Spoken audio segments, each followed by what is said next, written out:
Europe 1, il est 6h45, l'heure d'ouvrir le kiosque de Thomas Soto.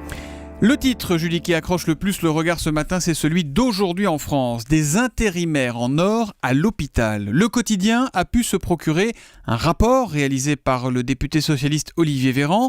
Il a enquêté pour savoir comment était gérée la pénurie de médecins dans le millier d'hôpitaux français. Alors accrochez-vous, 6000 médecins exerceraient de manière régulière à l'hôpital en tant qu'intérimaires. Ça fait quand même près d'un médecin hospitalier sur 10. Et ça pose quel genre de problème ? Bien, ils sont nombreux. Olivier Véran évoque des risques graves pour la qualité et la sécurité des soins, ces médecins n'ayant pas toujours la compétence requise. Alors ça, c'est déjà pas un moindre mal.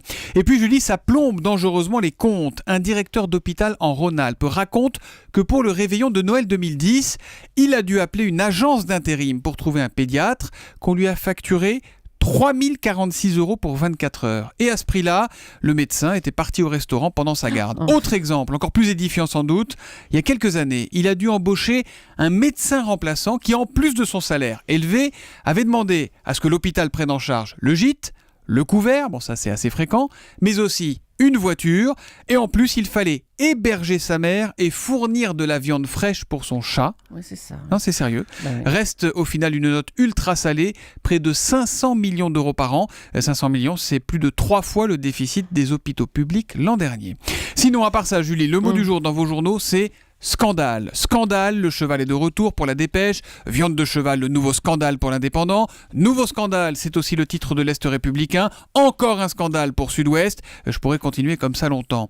L'affaire du cheval de laboratoire dans l'assiette, comme l'écrit Ouest France, est absolument partout. Dans Métro News, Direct Matin, Le Parisien, Le Courrier Picard ou l'Écho de Haute-Vienne, qui résume assez bien l'affaire avec son remède de cheval dans nos assiettes.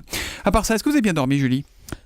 Franchement, non, pas terrible. Eh bien c'est normal, parce que c'était la pleine lune cette nuit. Ah. Lisez donc le Télégramme qui se demande comment la lune nous influence.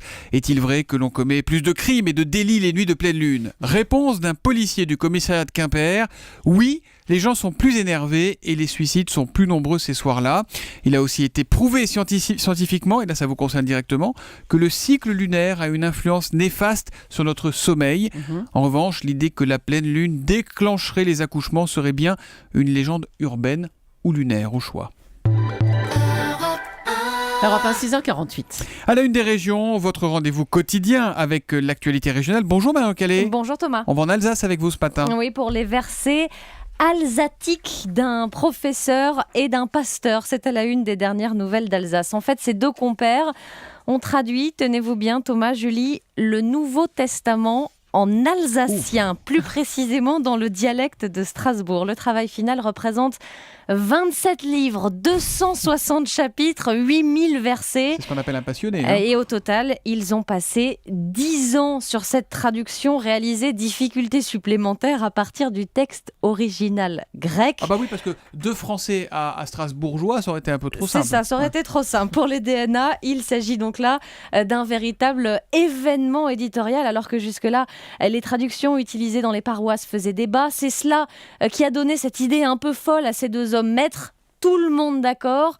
Et en finir avec les querelles de clocher, c'est le cas de le dire. 4 livres, les évangiles notamment étaient d'abord parus. Aujourd'hui donc, l'intégralité du texte est publiée par les éditions du Cygne qui ont connu, avec la version française, un succès fulgurant, plus d'1 million d'exemplaires.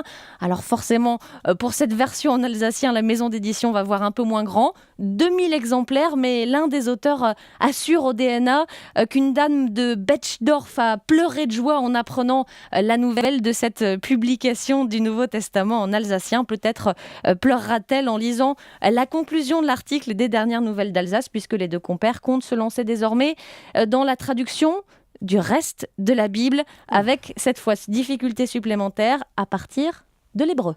Ah bah très bien, mais disons, ils sont admirables, ils Oui. sont impressionnants. C'est-à-dire donc dans les dernières nouvelles d'Alsace. Merci Marion Calais.